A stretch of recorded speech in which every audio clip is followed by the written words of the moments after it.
Shifting our focus now to our second story, a big story. Days after an Air India flight from Phuket to Delhi dropped nearly 300 feet mid-air before landing safely in Delhi, sources familiar with the matter now telling Times Now that the pilot in command of the flight tested positive in a post-flight screening for a psychoactive substance. The development is significant because pilots are subjected to strict drug testing protocols under civil aviation rules. But Air India says the test results have not been shared with the airline and it is therefore not in a position to comment on the findings. Air India, meanwhile, is distancing itself from the reported result. The airline says a post-flight screening test was conducted in accordance with applicable protocol, but insisted that the results have not been shared with it. Air India also says it conducts regular drug testing of crew members in compliance with civil aviation regulations, independent of any specific flight or operational incidents. So how are our pilots tested? In India, every pilot has to be given an alcohol test before every flight, but when it comes to dope tests, only 10% of pilots are subjected to such tests, and this is done on a random basis. Dope tests are also conducted after any untoward incident.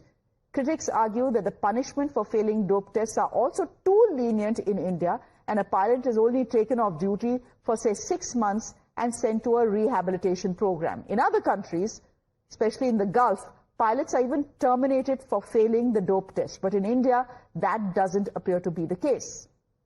The immediate focus, of course, now shifting to the regulator.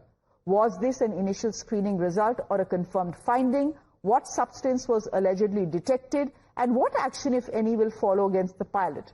Until the test results are formally shared and the prescribed process is completed, the reported positive screening remains subject to regulatory verification. Now remember, this development also comes at a time when a group of pilots have sought an autonomous civil aviation authority that seeks to replace the DGCA altogether. The Pilots Federation has sought stronger regulatory framework and oversight, something they feel that has been lacking under the DGCA. The Pilots Federation has also cited examples of regulatory models in other nations to explain the need for enhanced monitoring of flight operations, airworthiness, and even flight duty time limitations. For the last few months, the DGCA has come under increasing security scrutiny following incidents like the Ahmedabad crash and the Indigo meltdown last year. So is it time for a complete cleanup in the system, and are our skies safe? Shrikant Jha is a passenger. He was on board the AI 2379, joining us on the broadcast. Shrikant Jha, thank you very much. CS Randhawa, President, Federation of Indian Pilots, and Captain Sam Thomas, President, Airlines Pilots Association. All three, thank you very much for joining us. Captain Sam Thomas, can I please ask you what you make of the test that has been conducted that now requires a retest for it to be confirmed whether the commander of the flight, of the Phuket flight, was actually on any dope?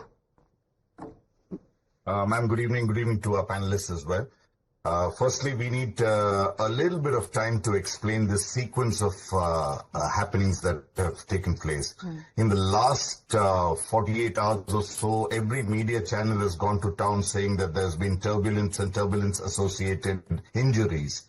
Now, the fact of the matter is that the turbulence was not the actual cause. That is the reason why you have a DGCA preliminary report not mentioning the word turbulence at all. There has been a technical issue with the airplane, and I have spoken to the people concerned, and they've given me their statement as well, which very clearly indicates that there was a technical issue which has been taken care exactly by the SOP. Now, as far as your question on dope is concerned, we have to be very, very careful on what happens here. Firstly, all pilots are tested. It's not a random testing. 10% of the pilots are tested randomly, but all pilots, serving pilots, have to undergo mandatory psychoactive substances check. Now, what is critical here is, as Indians, we do a lot of self-medication. You probably remember that if you have a headache, take an aspirin. If you have fever, take Dolo 650. This is the sensitizing part that we were asking the management of airlines and DGCA to conduct first, because this particular pilot has also, like every other youngster today, goes to the gym, has supplements, has taken something which is not by any stretch of imagination called dope as we very colloquially use. It is a banned substance as far as the dope test is concerned. If you recall, Indian Olympic Association had sensitized their athletes saying, please don't take anything without asking us, because there are substances that come out. And a confirmatory test indicates that something is not normal. We need to check it again. And after check comes positive, if that check comes positive, it goes to the company doctor, who then figures out what is the substance that caused the problem. Is it something like an antihistamine that has happened, or is he taking anything that is banned? Has it not been declared? So the old times are gone. We could take a lot of, headache medicines and still continue the flight. Now it's no more that way. If your medication has anything that is banned by the dope testing agency, it will show up. Okay. That necessarily does not mean that he's a drug addict who's flying the airplane. Okay. That I want to make it very clear. Okay. C.S. Randhawa, is that your point of view as well? Good evening, Shreya and my panelists. First and foremost thing, you see, when the drug test has been carried out, this is mandatory after an incident or an accident. On arrival, this test is carried out. And the test is carried out, the urine sample is taken, and it is sent to lab. Now, if the pilot is tested positive, then the confirmatory test has to confirm that. So the airline is not coming out with the confirmation, because it has to inform the DGCA within 24 hours that the person has tested positive. As Sam Thomas also said rightly, that this may not be actually a drug abuse or usage of drugs, but at times the aircrew conforms to having self-medication, and some of the medicines may carry some ingredient which is associated with drug. Now, that is to be confirmed after the test report comes. The second part is the ministry has already come to a conclusion that it is a major incident, and AIB inquiry is instituted. Correct. So it will not be done by DGCA or by airline. The second point is, which you rightly brought out, is that why we have raised this concern about the formation of the CAA is primarily because of we find that there is oversight lacking in DGCA, and the reform is mandatory.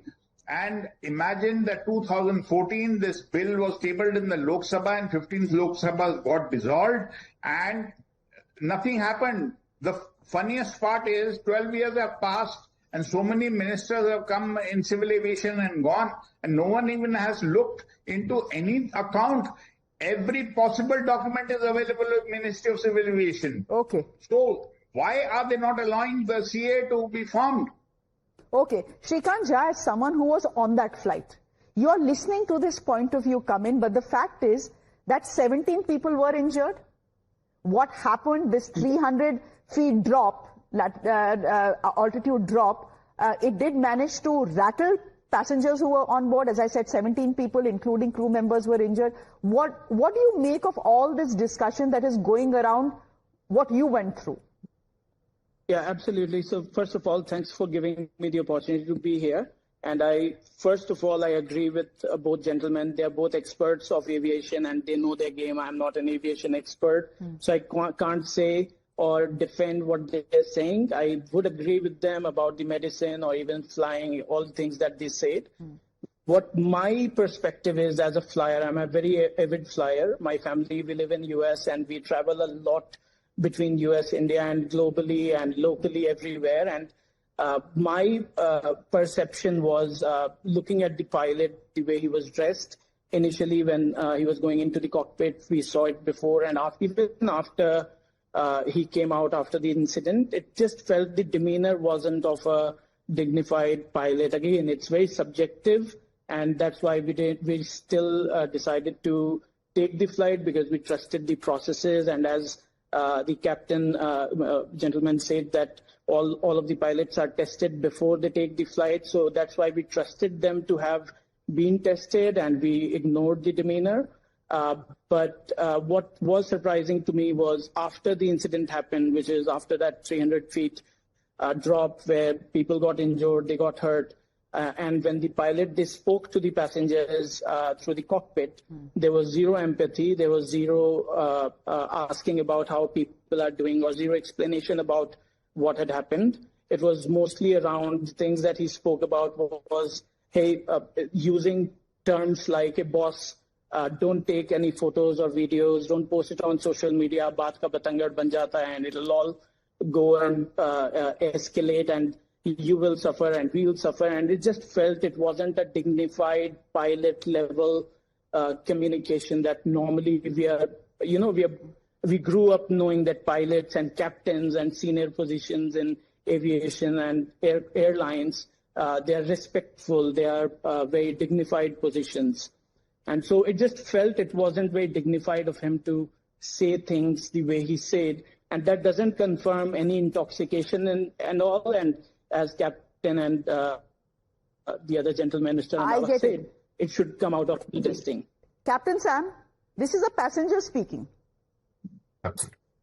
Yeah, I completely agree with the passenger because the passengers have a particular view of what a pilot should be or what a pilot should speak like, or because they travel internationally, they hear British Airways captain speaking. Now, if you expect an Indian captain from Delhi to be speaking exactly the way that an American Airlines captain speaks, that may not match up. And like the panelist said, it's a subjective matter. Now, you cannot go by his demeanor. He has done 2 WCL flights consecutively. Okay, I am very, very happy with this performance of recovery of the airplane. That is done brilliantly. That will be covered in a later segment sometime later, because what happened to this airplane, there was no time for him to inform the passengers regarding the loss of altitude. That he recovered the airplane in 300 feet altitude was brilliant. Then coming into what the passengers really didn't like was the announcement. That was uncalled for. I am with the passengers on that. You don't tell the passengers baat ka batangad ban jayega ya dal bhat ho jayegi. These are not expected of a pilot. That I completely agree. Then as far as the decision making is concerned, whether to go to Lucknow or to go to Delhi, please, he has taken one of the best decisions possible, because I can tell you as a pilot that the treatment or the medical attention that you get in Delhi is far better than what you would have got in Lucknow. And the difference in flight time is 10 minutes. And he has covered that in 7. So analyzing the entire thing, please give him a fair hearing. That's why we say, let's not jump to conclusions. I am with the gentleman who said that I would have spoken much better, but then that's not taught to pilots. Just make it clear to the flying public that the pilots are not taught how to make a public address statement. Some of them are just, they learn it on the job. Okay. 2 other things is that sensitizing of passengers. Please wear your seatbelt signs, irrespective of whether the seatbelt sign is on or not. Second is sensitizing of pilots. Please do not take medication which your grandmother told you to take. Okay, but we'll have to wait for a retest to actually confirm whether it was a medication his grandmother told him to take, whether it was bodybuilding supplements, or whether it was something else. That's subject to an inquiry right now. So the jury is still out. Shrikant Jha, thank you very much with your time and your perspective. Mr. C.S. Randhawa, thank you very much. And Captain Sam Thomas, thank you very much as well. On that note, ladies and gentlemen, it's a wrap from me. Thanks very much for watching. Good night. News and updates continue right here.